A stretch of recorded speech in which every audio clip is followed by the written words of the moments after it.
Hello my friends, my name is Mahzabi Bano. You can also call me MB. I am come with the last part of mole concept। और जैसा कि मैंने last class में कहा था कि हमारी चैप्टर कंप्लीटिंग के बाद में एक क्लास होगी जिसमें हम प्रीवियस ईयर क्वेश्चन देखेंगे या अच्छे लेवल के क्वेश्चन उसके अंदर डिस्कस करेंगे। सो मैं जेई के साथ में नहीं ला पाई हूँ, इतने रीज़न है उसका, क्योंकि नीट के भी सारे लाऊं तो पॉसिबल नहीं है एक क्लास में। बट मैंने ये कहा है कि जो भी क्वेश्चन में आपको डाउट आए, मेरा डिस्क्रिप्शन बॉक्स में इंस्टाग्राम यूज़र नाम में MB मंसूरी लिख देती हूँ, तो उसके अंदर आप शेयर कर सकते हो। मैं हर क्वेश्चन का आंसर देने की ट्राई पूरी करूँगी, राइट। सो हम स्टार्टिंग करते हैं नीट के प्रीवियस ईयर क्वेश्चंस में। फर्स्ट है हमारे पास में, in which case is the number of molecules of water maximum. Like मैंने 2018 का लिया है, तो अगर मैं बात करूँ नीट 2020 की, सबसे इजी क्वेश्चन आई थिंक कोई भी कर लेगा अगर उसने मॉल कॉन्सेप्ट पढ़ा है तो। उसके अंदर पूछा गया था कि जो कार्बन 12 होता है उसके 12 ग्राम में नंबर ऑफ एटम क्या होंगे, और 4 ऑप्शन दे रखे थे। अब हमें पता है कार्बन 12 का 12 ग्राम किसके बराबर होता है, 1 मोल के, कार्बन के 1 मोल के, और 1 मोल में हमेशा नंबर ऑफ एटम कितने होते हैं, एवोगैड्रो नंबर के इक्वल। तो उसमें 4th ऑप्शन सही होगा, जो कि एवोगैड्रो नंबर के इक्वल 6.02 10⁻23 लिखा था वो, इसलिए वो लेकिन नहीं है क्योंकि यूँ ही सॉल्व हो जाता कि नीट 2020 में आया कि कार्बन 12 के 12 ग्राम में नंबर ऑफ एटम क्या होंगे, तो उसमें हम एवोगैड्रो नंबर के इक्वल बता सकते हैं। तो नीट 2018 के अंदर आया हुआ क्वेश्चन है ये। इसके अंदर पूछा गया है कि number of molecules of water maximum, यानी हमें बताना है कि मैक्सिमम मॉलिक्यूल्स नंबर किसके अंदर है। मैक्सिमम मॉलिक्यूल्स, इसका मतलब हमें क्या देखना है, मैक्सिमम मोल्स देखने हैं। अगर मोल मैक्सिमम होंगे तो मॉलिक्यूल्स भी क्या होंगे, मैक्सिमम, क्योंकि मोल को ही तो मॉलिक्यूल्स के नंबर से इंटू करना है, तब हमारे पास में क्या आएंगे, number of molecules of water आएंगे। तो फर्स्ट वाले में मोल निकालते हैं, तो मोल हमारे पास में फर्स्ट वाले में कौन सा, लीटर है, साथ में STP और साथ में वेपर है यानी गैस है, वही 22.4 वाला। तो ऊपर क्या आ जाएगा 0 पॉइंट, इसको 22.4 में चेंज करते हैं, तो ये कितना आ जाएगा 1 2 3 4, कितना आ रहा है 4, आगे ले जा रहे हैं पॉइंट को, तो कितना आ जाएगा 10⁻⁻4 आ जाएगा, और नीचे तो 22.4 होता ही है, तो ये आ जाएगी मोल हमारे पास में 10⁻⁻4। सेकेंड वाले की बात करें 0.18 ग्राम ऑफ वाटर, मोल निकाल लेते हैं, ग्राम में है तो क्या लगेगा 0.18/18 ग्राम वाटर का होता ही है। सो ये कितना आ जाएगा यहाँ पर 10⁻2 आ जाएगा मोल। फिर आता है 18 ml ऑफ वाटर। अब हमें पता है कि ml दे रखा है, तो क्या ये फॉर्मूला लगाएंगे लीटर वाला, नहीं लगा सकते। रीज़न, वाटर दे रखा है लिक्विड फॉर्म में, ये हमेशा गैस फॉर्म में लगता है, साथ में STP होना चाहिए जो नहीं दे रखा। फिर मैंने दूसरी बात ये भी बताई थी कि वाटर की डेंसिटी हमेशा 1 होती है, 1 ग्राम पर सेंटीमीटर क्यूब, तो जो ml होगा वही ग्राम में होगा और जो लीटर में होगा वही किलोग्राम में। तो ml को हम यहाँ बाकायदा बहुत सही तरीके से लिख सकते हैं कि यही क्या है, ग्राम में। तो यहाँ पर मोल क्या आ जाएगा 18/18, तो यहाँ पर मोल आ गया 1, और यहाँ पर ऑलरेडी मोल गिवन है कितना 10⁻3। तो सबसे ज़्यादा मोल किस में, थर्ड ऑप्शन में। तो थर्ड ऑप्शन में ही क्या हो जाएंगे सबसे ज़्यादा मॉलिक्यूल्स ऑफ वाटर। मोल्स ज़्यादा इसमें तो माइनस पावर में जा रहे हैं, राइट। तो मोल सबसे ज़्यादा इसमें, तो मॉलिक्यूल्स भी सबसे ज़्यादा इसमें ही होंगे, राइट। मॉलिक्यूल्स इसमें सबसे ज़्यादा हो जाएंगे। तो ये हमारे पास में क्वेश्चन था जिसका आंसर ये इजीली आ गया। तो हमारे पास में सेकंड क्वेश्चन है नीट 2019 का, जिसके अंदर हमारे पास में क्या है question, the number of moles of hydrogen molecules. फिर से हाइड्रोजन के मॉलिक्यूल्स का नंबर हमसे पूछा गया है। Required to produce 20 mole of ammonia through Haber process is. तो जब सबसे पहले बात की गई हैबर प्रोसेस की, तो हम लिख लेते हैं हैबर प्रोसेस क्या होता है, N2 + 3H2 से बनता है 2NH3। यही क्या कहलाता है हमारे पास में हैबर प्रोसेस। इसको हम क्या कहते हैं, हैबर्स प्रोसेस हम इसको कहते हैं, राइट। N2 से जो N2H2 मिलकर अमोनिया बनाते हैं उसको बोलते हैं। अब इसके अंदर बोला है अमोनिया जो है उसके 20 मोल्स बने हैं। अमोनिया के कितने मोल बने हैं, 20 मोल्स हमारे पास में बने हैं। तो उन 20 मोल्स अमोनिया के बनाने के लिए हाइड्रोजन के कितने मोल रिक्वायर्ड होंगे। मैंने बताया था कि जब प्रोडक्ट को डिफाइन करने के लिए किसी एक ही रिएक्टेंट की बात की जाए तब हम मोल एनालिसिस को यूज़ करते हैं, और जब दोनों रिएक्टेंट या उसमें रिएक्शन में जितने भी रिएक्टेंट हैं उन सब के बारे में कुछ ना कुछ बताया गया हो, तब हम लिमिटिंग रिएजेंट का यूज़ करते हैं। किसी एक रिएक्टेंट को हमारा बेस बनाते हैं जो लिमिटिंग रिएजेंट होता है, और देन हम क्वेश्चन सॉल्व करते हैं। अब यहाँ पर हमें केवल हाइड्रोजन की बात की गई है, नाइट्रोजन की बिल्कुल बात नहीं की गई है, तो हम मोल मोल एनालिसिस लगाएंगे। और मोल मोल एनालिसिस क्या कहेगा कि mole of hydrogen upon stoichiometric coefficient of hydrogen, और यहाँ आ जाएगा बराबर मोल of ammonia upon stoichiometric coefficient of ammonia. तो क्वेश्चन में बोला है अमोनिया के कितने मोल बने हैं 20, अमोनिया के मोल्स बने हैं 20, और स्टोइकियोमेट्रिक कोएफिशिएंट इसका 2 है, और मोल्स ऑफ हाइड्रोजन हमें फाइंड आउट करना है। मोल्स ऑफ हाइड्रोजन का नंबर हमें फाइंड आउट करना है, हाइड्रोजन मॉलिक्यूल्स के मोल्स का नंबर हमें फाइंड आउट करना है, जबकि अमोनिया का हमें दे रखा है 20, यानी 20 मोल्स ऑफ अमोनिया हमें प्रोड्यूस करना है। उसके लिए हाइड्रोजन के कितने मोल रिक्वायर्ड होंगे, मोल मोल एनालिसिस लगा दिया, बिकॉज नाइट्रोजन की बिल्कुल बात नहीं की गई है। और फिर हमारे पास में ऊपर मोल हमें हाइड्रोजन का ज्ञात करना है, और इसका स्टोइकियोमेट्रिक कोएफिशिएंट 3 हो ही गया, सो ये कितना हो जाएगा, ऊपर 10 हो जाएगा, और ये इससे मल्टीप्लाई होगा तो कितना आ जाएगा, मोल ऑफ हाइड्रोजन 30। तो second option is correct, right. So इसमें कोई कन्फ्यूज़न होनी नहीं चाहिए कि मोल मोल एनालिसिस क्यों लगाया, और जब वो समझ में आ गया क्या लगाना है, फिर जो डिटेल गिवन है वो इसमें पुटअप करके इजीली आंसर 30 आ रहा है, सेकंड ऑप्शन। इसमें थर्ड क्वेश्चन है नीट 2019 का, the density of 2m aqueous solution of NaOH is 1.28 ग्राम पर centimetre cube and the molarity of the solution is, यानी मोलरिटी गिवन है, डेंसिटी गिवन है और मोलेलिटी पूछा है। मैंने इसका फॉर्मूला बताया है, और फॉर्मूला तब हमें लगाना है जब हम एग्जाम में बैठे और हमें याद रहे तो फटाफट करना है। तो बाकी मैंने प्रोसेस बताया तो मैं उस प्रोसेस से करना यहाँ बताऊँगी, और अगर तुम्हें फॉर्मूले से करना है तो वो भी कर लेना, मैं फॉर्मूला भी साइड में लिख दूँगी कि फॉर्मूला क्या होगा इसका। सो हमारे पास में मोलेरिटी गिवन है हमें कितनी 2, डेंसिटी गिवन है सॉल्यूशन की कितनी दे रखी है, सॉल्यूशन की डेंसिटी 1.28 एंड मोलिकुलर, ये देखो मैं यही बताना चाह रही थी कि ये जो मास होते हैं, मतलब छोटी से छोटी चीज़ भी नीट में गिवन होती है, लाइक NaOH का कोई भी निकाल सकता है इसका मोलिकुलर मास, बट फिर भी नीट में गिवन होगा, यानी सिल्वर का मास हो गया, ये हो गया, वो भी हो, किसी का भी एटॉमिक मास डेंसिटी वगैरह जो भी रिक्वायरमेंट होती वो देते ज़रूर है एग्जाम में। सो मोलरिटी हमारे पास में क्या हो गया 2 हो गया, सॉल्यूशन की डेंसिटी 1.28 हो गई, हमें फाइंड आउट क्या करना है, मोलेलिटी फाइंड आउट करनी है, और मोलिकुलर मास तो वो है ही। सबसे पहले मोलेलिटी फाइंड आउट करनी है, तो मोलेलिटी क्या होती है, W/m into 1000 upon weight in gram of solvent, right, solvent का वेट हो जाता है। अब हमारे पास में वेट, क्या वेट हमें गिवन है, क्या ये गिवन है, तो इसका यूज़ होना ही नहीं है। रीज़न, क्योंकि मोलेरिटी में जो आगे जो नंबर लिखा होता है वो क्या शो करता है, मैंने बताया था मोलेलिटी हो या मोलेरिटी हो, जो आगे लिखा हुआ नंबर है वो क्या शो कर रहा है, उस सॉल्यूशन में जो सोल्यूट के मोल्स है वही शो कर रहा है। तो ये W/m लिखने की जरूरत ही नहीं है, डायरेक्ट हम मोल्स लिख सकते हैं, और मोल्स हमारे पास में है कितना 2 मोल्स है, 1000 हो गया, नीचे W आ गया, सिर्फ W चाहिए। W कब मिलेगा हमें यहाँ पर मोल्स पता है 2 है, किसके, सोल्यूट के 2 मोल्स किसके बराबर होंगे 80 ग्राम के, 1 mole of solute is equal to 40 gram, so 2 mole of solute is equal to 80 gram, क्योंकि एक 40 ग्राम है तो दूसरा मोल क्या हो जाएगा 80 ग्राम हो जाएगा, उसका डबल हो जाएगा। तो जब 80 ग्राम सोल्यूट हमारे पास में है और सॉल्यूशन हमारे पास में अकॉर्डिंग टू 2 मोल कितना है 1 लीटर है, इस 1 लीटर को डेंसिटीज के हेल्प से अगर हम सॉल्यूशन का क्या निकाल ले मास, तो सॉल्यूशन के मास से सोल्यूट का मास 80 ग्राम माइनस कर देंगे, क्योंकि मोल 2 है उसके, तो हमें क्या मिल जाएगा सॉल्वेंट का मास। तो करते हैं, जैसे हमें क्या चाहिए, मास ऑफ सॉल्यूशन चाहिए। मास ऑफ सॉल्यूशन क्या होता है, जैसे डेंसिटी बराबर m/v होता है, तो मास चाहने के लिए क्या होगा, डेंसिटी इंटू v करना होगा। सो density of solution into v of solution कर देंगे, क्योंकि मोलेरिटी क्या शो करती है, मोल्स बताती है किसमें 1 लीटर में, तो सॉल्यूशन 1 लीटर हो गया। सो हम डेंसिटी यूज़ कर रहे हैं क्या 1 हो गया, और हमारे पास में 1 लीटर हो गया, हमें ml में चाहिए तो ये हो गया 1000 ml हो गया।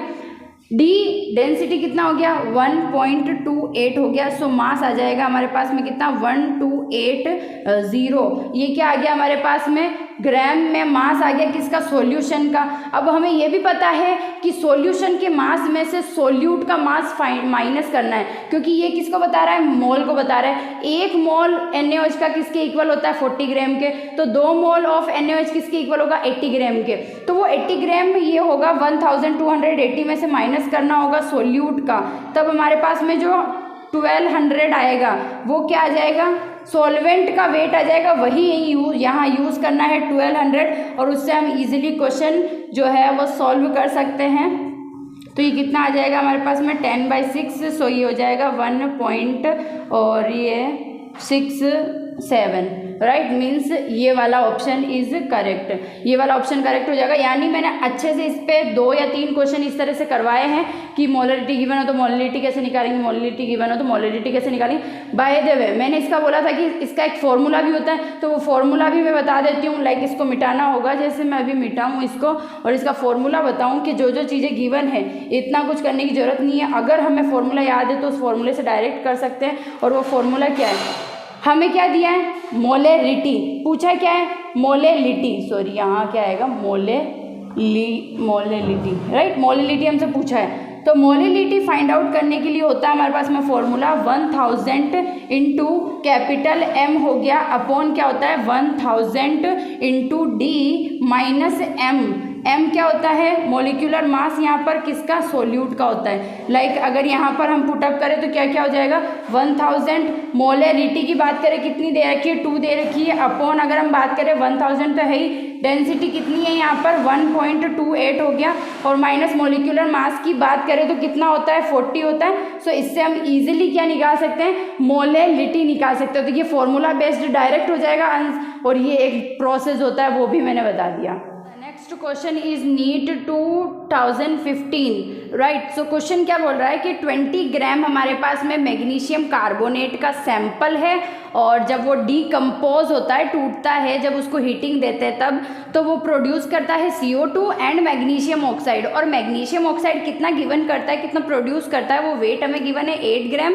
And what will be the percentage purity of magnesium carbonate in the sample. Because हमें पता है कोई भी कंपाउंड हम ले रहे हैं वो प्योर नहीं है, राइट। जैसे हमने मैग्नीशियम कार्बोनेट लिया है 100 ग्राम, उस 100 ग्राम को हमने डीकम्पोज किया, उससे magnesium oxide as per question magnesium oxide बना और कार्बन डाइऑक्साइड बना। तो जो मैग्नीशियम ऑक्साइड लिया है 100 ग्राम लिया है, तो क्या ये फिक्स है कि वो 100 ग्राम जो मैग्नीशियम कार्बोनेट लिया है वो प्योर 100 ग्राम मैग्नीशियम कार्बोनेट ही है। हो सकता है उसमें 10% इम्प्योरिटी हो सकता है 20, एंड ऑल्सो हो सकता है कि उसमें 25% इम्प्योरिटी हो या 5% इम्प्योरिटी हो। यानी जो मैग्नीशियम कार्बोनेट हमने लिया है सैंपल में, वो उस मैग्नीशियम कार्बोनेट में परसेंटेज ऑफ प्योरिटी निकालना है, यानी कितना प्रतिशत प्योर, कितना % प्योर मैग्नीशियम कार्बोनेट है। इम्प्योरिटी अगर पता चल गई तो कितना प्योर है ये पता चल जाएगा। वो हमें तो समझ में आया क्वेश्चन क्या रिक्वायर्ड कर रहा है, उसे पता करना है कि जो मैग्नीशियम कार्बोनेट का हमने सैंपल लिया है उसकी प्योरिटी का परसेंटेज क्या है। तो बोला है क्वेश्चन में कि हमने एक सैंपल लिया है मैग्नीशियम कार्बोनेट का और उसको डीकम्पोज किया है और हीटिंग देकर, ये डेल साइन वही बताता है, हीटिंग दी है, डीकम्पोज किया है, और क्वेश्चन एज पर क्वेश्चन क्या बन रहा है, प्रोडक्ट CO2 बन रहा है एंड मैग्नीशियम ऑक्साइड हमें फाइंड आउट हो रहा है। और यहाँ पर हमें बताया है कि जो मैग्नीशियम कार्बोनेट लिया है वो हमने 20 ग्राम लिया है, और मैग्नीशियम ऑक्साइड जो है वो कितना बन रहा है 8 ग्राम बन रहा है। अब जो ये 20 ग्राम हमने लिया है, क्या फिक्स है कि 20 ग्राम पूरा मैग्नीशियम कार्बोनेट है, थोड़ी बहुत तो इम्प्योरिटी होगी। तो जब 20 ग्राम लिया तब जाके 8 ग्राम, पहले हम इसका मास निकालते हैं। मैग्नीशियम कार्बोनेट का पूरा मास निकाले, मोलिकुलर मास तो कितना होता है, मोलिकुलर मास की बात करें तो 84 ग्राम होता है, right. Molecular mass of magnesium oxide की बात करें कितना होता है, 40 ग्राम होता है, निकाल के देख लेना, राइट। 24 मैग्नीशियम का, ऑक्सीजन का 16 हो जाएगा, इधर कार्बन का 12, इसका 48 ले लेना, इसका 24। तो ये 84 मोलिकुलर मास मैग्नीशियम कार्बोनेट का हो गया, मैग्नीशियम ऑक्साइड का कितना हो गया 40 ग्राम हो गया। यानी हमें ये पता है कि यहाँ पर भी स्टाइकियोमेट्रिक कोएफिशिएंट 1 है, यहाँ पर भी 1, यानी जितने मोल इसके बनेंगे उतने ही मोल मैग्नीशियम ऑक्साइड के बनेंगे, क्योंकि स्टाइकियोमेट्रिक कोएफिशिएंट सेम है और रिएक्शन भी बैलेंस है, तो वो स्टाइकियोमेट्रिक कोएफिशिएंट ही है। तो यहाँ पर हमें देखना है कि अकॉर्डिंग टू स्टाइकियोमेट्रिक कोएफिशिएंट ये 1 मोल के इक्वल है क्योंकि ये इसका मोलिकुलर मास है। मोलिकुलर मास एटॉमिक मास मैंने बोला था मोल को बताता है, 1 मोल को। तो ये जो 40 ग्राम है वो 1 मोल के इक्वल है। तो इसका 1 मोल कब बनेगा? जब इसका 1 मोल होगा, यानी जब ये 40 ग्राम बनेगा। इसका मतलब यहाँ पर मैग्नीशियम कार्बोनेट कितना था? 84 ग्राम। इसका 40 ग्राम फाइंड आउट करने के लिए इसका 84 ग्राम लेना होगा, क्योंकि दोनों के ये 1 मोल के इक्वल है। इसका 1 मोल चाहिए तो इसका 1 मोल होना चाहिए। इसका 1 मोल 40 ग्राम होता है, इसका 1 मोल 84 ग्राम। तो 40 ग्राम लेने के लिए हमें इसका 84 ग्राम लेना होगा। और क्वेश्चन में क्या बोला है? हमें मिला कितना है? 8 ग्राम। तो ये 8 ग्राम हमें किससे मिलना चाहिए था? 40 ग्राम मिलता है जब 84 ग्राम लेते हैं। 8 ग्राम कब मिलेगा? जब हम क्या लेंगे, यानी जब हम वो सिंपल मैथ लगाते हैं ना कि 40 ग्राम मिलता है जब हम 84 ग्राम इसका लेते हैं। तो इसका 8 ग्राम कब मिलेगा? जब हम इसका 84/40 × 8 लेंगे। तो ये क्या हो गया हमारे पास में? 5 हो गया। अब हम खुद ही देखें ना, 40 का 5वां पार्ट यानी 5th पार्ट क्या आ रहा है? 8, क्योंकि 8 पंजो 40, 8 5 जा 40 होगा। सो ये 5th, अगर इसको हम डिवाइड करें 5 से तो क्या आ रहा है? 8 आ रहा है। तो इसको भी 5 से डिवाइड कर दो तो हमारे पास में कितना आ रहा है कि ये हो जाएगा 16 आई थिंक। ये 5 1 जा 5 और ये हो गया 6 और बचा हमारे पास में 4 8 16.8 ग्राम, राइट। यानी अब ये क्वेश्चन यहाँ पर हमारा ये सुलझ चुका है। क्वेश्चन बोल रहा था, हम बोल रहे थे मतलब कि स्टोइकियोमेट्रिक कोएफिशिएंट सेम है, मोल सेम है, इसका मोल सेम है। वो 1 मोल कब मिलेगा? जब इसका 1 मोल लेंगे। यानी 1 मोल इसका किसके इक्वल होता है? 40 ग्राम के। तो इसका 40 ग्राम कब मिलेगा? जब इसका 84 ग्राम लेंगे, राइट। 84 ग्राम लेंगे। और क्वेश्चन ने बोला है कि इसका 40 ग्राम नहीं 8 ग्राम हमें मिला है। तो इस 8 ग्राम के अकॉर्डिंग, क्योंकि 40 का ये 5वां भाग है क्या? 8 ग्राम, तो इसका भी 5वां भाग यहाँ पर होना चाहिए 16.8 ग्राम। यानी प्योर तो ये है, प्योर तो ये है, ये तो इम्प्योर है। मैंने कहा था वो क्या बोल रहे हैं? परसेंटेज ऑफ प्योरिटी निकालना है। यानी प्योर जो 20 ग्राम लिया है वो पूरा प्योर नहीं है, उसमें इम्प्योरिटी है। तो हमें वही बतानी है इम्प्योरिटी कितनी है, यानी ये बताना है कि प्योरिटी कितनी है। प्योरिटी ऑफ परसेंटेज निकालना कैसे निकालते हैं? जैसे मेरे 500 टोटल मार्क्स थे, आए मेरे 440, तो ऐसे करना है। जैसे हमें क्वेश्चन में बोला है कि 8 ग्राम मिला है 20 ग्राम से, और हम क्या बोल रहे हैं कि 8 ग्राम मिला है 16.8 ग्राम से। ये 16.8 ग्राम प्योर मैग्नीशियम कार्बोनेट है और ये 20 ग्राम इम्प्योर है, यानी इसमें इम्प्योरिटी है। तो जो आता है, जो कम होता है, जो हमें मिला है वो कितना है? 16.8, और जो नेट है वो कितना है? 20 × 100 से हम क्या निकालेंगे? परसेंटेज। कैसे क्या निकालेंगे? परसेंटेज। 0 से ये 0 कैंसिल आउट हो गया, तो ये कितना हो गया? 168/2। ये हो गया 8 और 4, 84% क्या आ गई? परसेंटेज ऑफ प्योरिटी आ गई। क्वेश्चन समझ में आ रहा है? मैग्नीशियम कार्बोनेट दिया था, डिकम्पोज किया, हीटिंग देके प्रोडक्ट ये बने, उसने बोल दिया है। प्रोडक्ट जब ये बने, स्टोइकियोमेट्रिक कोएफिशिएंट दोनों के सेम है। जो मोल इसका होगा वही मोल इसका होगा। इसका 1 मोल लेंगे तो इसका 1 मोल होगा। 1 मोल किसके बराबर होता है? 40 ग्राम के। तो इसका 1 मोल 84 ग्राम के, यानी इसका 40 ग्राम बनाने के लिए इसका 84 ग्राम चाहिए। तो इसका 8 ग्राम जो क्वेश्चन में बोला है बना है, तो वो किससे बना होगा? हम बोल रहे हैं कि वो 16.8 ग्राम से बनेगा, जबकि क्वेश्चन बोला वो 20 ग्राम से बनेगा। तो जो जिससे बनना चाहिए वो है ऊपर, और जो क्वेश्चन बता रहा है 20 वो नीचे आ गया। तो प्योरिटी ऑफ परसेंटेज आ जाएगा ना। जैसे मेरे परसेंटेज 88 12th के निकालूं तो 500 का आएगा नीचे जो नेट मार्क्स है, और जितने आए 440 जो मैंने गेन किए उससे क्या आ गया मेरा परसेंटेज ऑफ प्योरिटी कितना? 88%। वैसे ही हमें ये पता लगाना था, यानी जो सैंपल हमने मैग्नीशियम कार्बोनेट लिया ना वो प्योरली मतलब 100% प्योर नहीं है, उसमें इम्प्योरिटी है। और वही हमें पता करना था कि प्योर 84 है, तो बचा 16% वो इम्प्योर है। आया क्वेश्चन समझ में? हमारे पास में जो नेक्स्ट क्वेश्चन है उसके अंदर क्या बताया गया है? एक मिक्सचर है, उसमें फॉर्मिक एसिड भी प्रेजेंट है, ऑक्जेलिक एसिड भी प्रेजेंट है।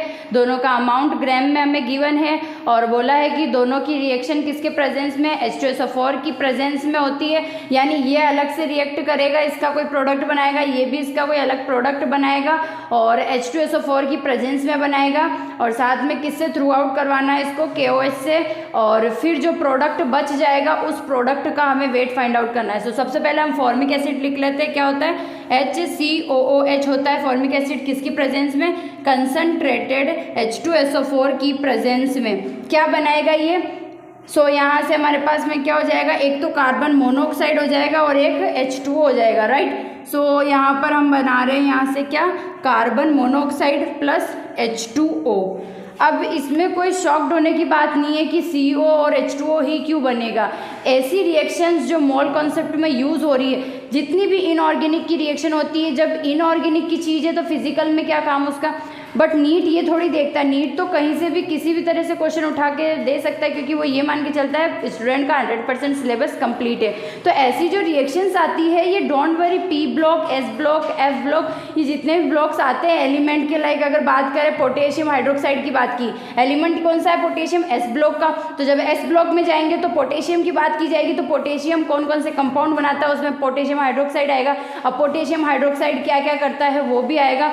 तो ये जो रिएक्शंस होती है ना, कैसे क्या बनेगा, ये फिक्स है क्या कि यही बनेगा, ये फिक्स होते हैं, बट ये हमें पता चल जाएगा कि यहाँ अब जैसे मोल कॉन्सेप्ट के बारे एक चैप्टर पढ़ा है तो शायद शॉक्ड हो सकते हैं कि ये रिएक्शन ऐसे कैसे हो रही है, बट ये जब हम रिएक्शंस पढ़ लेंगे P ब्लॉक, S ब्लॉक वगैरह, तब ये दिक्कत नहीं आएगी। हम खुद ब खुद ये कर लेंगे कि फॉर्मिक एसिड कंसनट्रेटेड H2SO4 की प्रेजेंस में ये बनाता है, फिक्स होता है ना कि इसकी प्रेजेंस में ये यही बनाएगा, ये बना दिया। अब बोला है कि इसको KOH से थ्रू आउट करवाना है।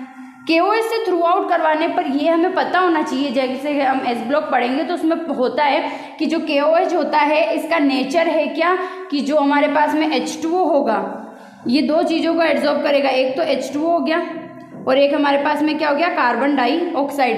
तो ये कार्बन डाइऑक्साइड को भी लेता है, H2O को भी लेता है। यहाँ कौन सा प्रोडक्ट है हमारे पास में, H2O है, तो H2O को किसने ले लिया, KOH ने, बचा कौन, कार्बन मोनोऑक्साइड। दूसरी रिएक्शन है हमारे पास में ऑक्जेलिक एसिड H2C2O4, यानी कि कार्बोक्सिलिक एसिड डबल बार जो होता है वही क्या है, ऑक्जेलिक एसिड, यही होता है। सो ऑक्जेलिक एसिड भी सेम कंसनट्रेटेड H2SO4 की प्रेजेंस में क्या बनाएगा, अभी ये CO2, CO और H2O में एक ऑक्सीजन चले गया, एक CO2 में दो चले गए और CO में हो गए 4 ऑक्सीजन, H2 भी 2 हो गए और कार्बन हमारे पास में एक या होंगे, एक या हो गया, हो गए पूरे। ये प्रोडक्ट फिक्स है कि यही बनेंगे।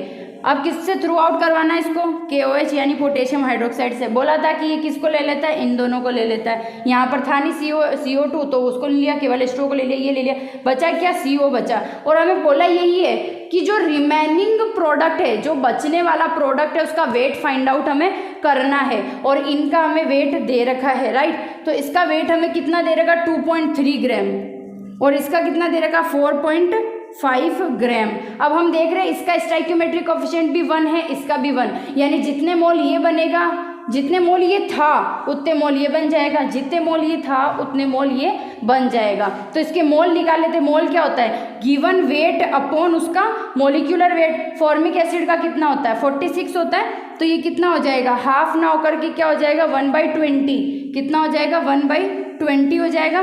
यहाँ बात करें 4.5 ऑक्जेलिक एसिड का 90 होता है, ये भी कितना हो जाएगा, 1/20। तो 1/20 ये मोल है तो इसके भी कितने बनेंगे, 1/20 मोल बनेंगे।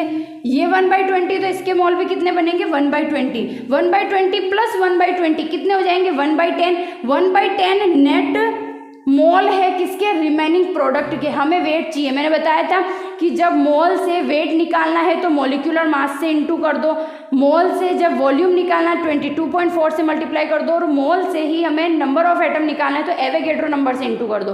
बताया था मैंने स्टार्टिंग की फर्स्ट क्लास में। तो ये 1/20 1/20 दोनों मोल आपस में मिलकर 1/10 नेट मोल हो गए। अब वेट निकालना है तो मोलिकुलर मास किसका, CO का, इससे इनटू कर दो, कितना होता है, 28 होता है। तो कितना आ जाएगा यहाँ पर, 2.8 ग्राम आंसर आ जाएगा हमारे पास में, जो नीट 2018 का क्वेश्चन है। इजी क्वेश्चन है, जब हमें ये इनऑर्गेनिक की रिएक्शन के बारे में पता हो और KOH का काम क्या होता है वो पता हो, तो बचने वाले प्रोडक्ट के बारे में हमें पता होगा। और जब स्टाइक्योमेट्रिक कोफिशिएंट दोनों का 1 है तो जितने मोल इसके होंगे उतने उसके होंगे, और इसके मोल निकालने के लिए इनके वेट दे रखे, मोल निकाले, उसके भी मोल आ गए, नेट मोल निकाला। और मैंने बताया ना कि मोल जो होता है वो क्या होता है, W/M।